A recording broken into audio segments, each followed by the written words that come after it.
बहुत समय पहले पहाड़ों से घिरे एक छोटे से गांव में एक लड़का रहता था। उसका नाम था आरव। आरव का दिल बहुत साफ था। वह पढ़ाई में साधारण था, लेकिन उसमें एक अद्भुत गुण था, दूसरों की मदद करने का जुनून। गांव के लोग उसे पगला आरव कहते, क्योंकि वह हर किसी की समस्या में कूद पड़ता। कभी किसी बुजुर्ग का पानी लाता, कभी किसी किसान के बैल को खेत तक पहुंचाने में मदद करता, कभी बच्चों को खेल में हराकर उन्हें हंसाता।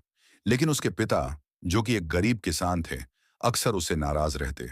वह कहते, आरव, दूसरों का बोझ उठाने से पेट नहीं भरता।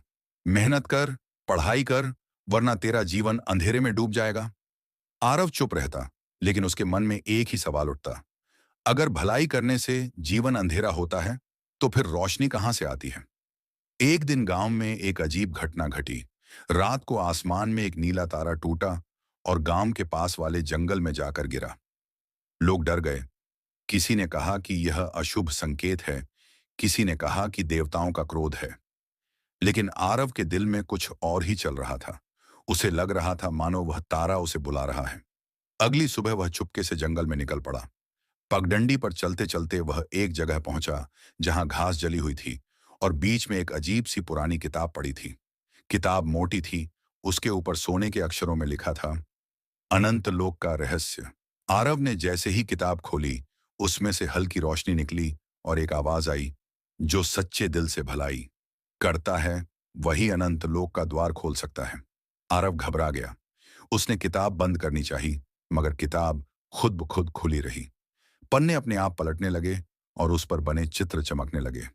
एक चित्र था, एक विशाल द्वार का, जिस पर लिखा था, सत्य ही चाबी है। अचानक किताब से नीली रोशनी निकली और जमीन कांपने लगी। आरव पीछे हटना चाहता था, लेकिन एक तेज हवा का झोंका उसे किताब की ओर खींच ले गया। उसने देखा कि उसके पैरों के नीचे जमीन फट गई है और एक जादुई द्वार बन गया है।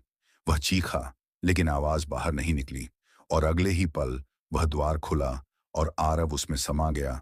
आरव ने जब आंखें खोलीं, तो खुद को एक अजीब जगह पाया। चारों ओर घना अंधकार था, लेकिन बीच बीच में नीली और हरी रोशनी चमक रही थी। पेड़ बहुत ऊंचे थे, जैसे आसमान को छू रहे हों। पत्तों से हल्की फुसफुसाहट निकल रही थी, मानो कोई उनसे बातें कर रहा हो। आरव ने घबराकर चारों ओर देखा। वह समझ नहीं पा रहा था कि वह सपना देख रहा है या सचमुच किसी और जगह आ गया है। उसने धीरे से खुद से कहा, यह कौन सी जगह है? क्या मैं अब कभी गांव वापस जा पाऊंगा? तभी उसके सामने किताब का नीला प्रकाश प्रकट हुआ। किताब हवा में तैर रही थी और उसमें से आवाज आई, यह है अनंत लोक का प्रवेश द्वार। यहां वही आता है जिसका दिल सच्चा हो। पर याद रख, इस लोक में प्रवेश का मतलब है परीक्षाएं, संघर्ष और सत्य की खोज। आरव कांप गया। उसने कहा, मैं तो बस एक साधारण लड़का हूं, मैं ये सब कैसे करूंगा?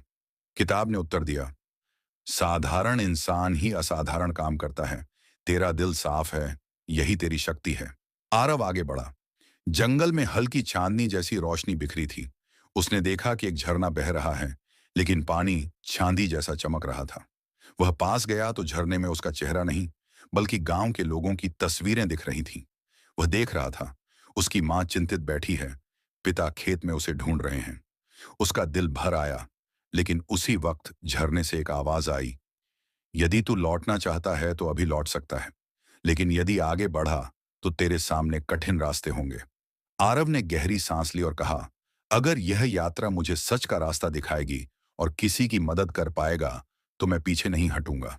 जैसे ही उसने यह कहा, झरना चमका और उसके सामने एक स्वर्णिम पगडंडी बन गई। आरव उस पगडंडी पर चला। चलते चलते उसे अचानक पेड़ों की सरसराहट सुनाई दी। कहीं से लाल आंखों वाले भेड़िए निकल आए। उनकी गुर्राहट से पूरा जंगल कांप गया। आरव डर गया।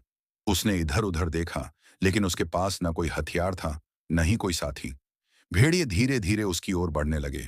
तभी किताब फिर चमकी और बोली, डर से भागना आसान है, पर साहस दिखाना ही तुझे अनंत लोक का योग्य बनाएगा। आरव ने पत्थर उठाया और जोर से बोला, मैं तुमसे नहीं डरता, मैं बुराई से कभी नहीं डरूंगा। उसकी आवाज गूंजी और तभी चमत्कार हुआ।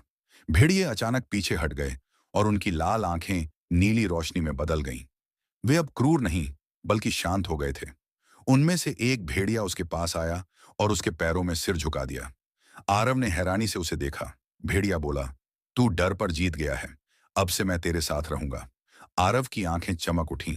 वह अब अकेला नहीं था, उसके पास एक नया साथी था। आसमान में बिजली कौंधी और जंगल के बीच एक और द्वार चमक उठा। किताब बोली, यह है तेरी अगली परीक्षा का रास्ता, तैयार हो जा।